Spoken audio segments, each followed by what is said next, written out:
Good morning लोगोफोर नोंथांमोनखौ आंनि चेनेलाव बरायबाय जों दिनै तामुलपुरखौ गारनानै दिनै 7 तारिख आरोना अक्ट'बरनि 7-8-9 नि थाखाय सिमला थांगासिनो दं बाक्सा सिमला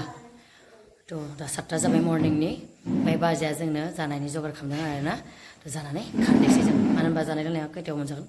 गेरेन्टि जाहैया फार्स्ट खालि आरोना लेट जाहैयो सेकेन्ड आरो थार्डआ जोंना टाइमाव जायो ओंखाम जानायाहाय बाट फार्स्ट खालि बिराद लेट जायो जोंना जमानिया बिराद हामग्लिजोब्बाय आं मानसिया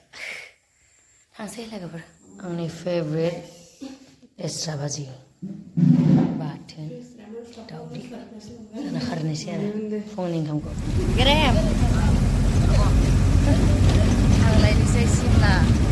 बिदाय होना फैबाय बे गारिजों जोंना एसेनि थाखाय बासिबाय आरोना एकदमबारे सौग्राव फैदोंमोन खाफाल मोजां आरो जों जेबो जायासै दिनै मा जादों मिथिया आरोना माने दहायो गंसे गारिनि एक्सिडेन्ट जाबोखाबाय जोंनाव सौग्राव फैदों आरोना जोंनि बासाबो जेबो जायासै बिसिना एसे थेफ्लांदों खोमा फैलायबाय सल्भ खालामनानै आरो दा बाइक गंसे आरो सौग्रावना लांफैदों बिसोरबो जेबो जायासै खरि नांदों खोमा माबाफोर लोमजानाय गाज्रि नङा जियानो जा इसोरा जोंखौ नायफिनदों मोजाङै दं बर्थमान थांबाय दं आरो जिबनला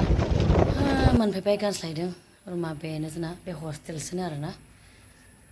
हस्टेलमोन रावबो गैया खिन्थु दा बेयावनो थानोसै आरो जों दिनै बेयाव मोनसे दोनबाय नै बेयाव मबाइल चार्ज नांगोन ना मानसिनि न' बाट बेयो हस्टेल बानायदोंमोन आरोना बेयाव साङा गंनै जाबना लाबाय जों बेयावनो थानोसै सानथाम बेनि उनाव नेक्स्टआव बाक्सा बोरिमाखा थांसिगोन आरोना जों लोगोफोर दिनै राग जागोन दावराय गां बानायगासिनो दं बेखौ दा गानाव लागोन आब'मोना ओरै खालामलाय गोजौ खालामलाय खोनाबो मोसानायाव लागोन आरो बेखौ रुमाव मोनफैबाय रेस्ट लानोसै जों दा सिमला मोनफैबाय सिमला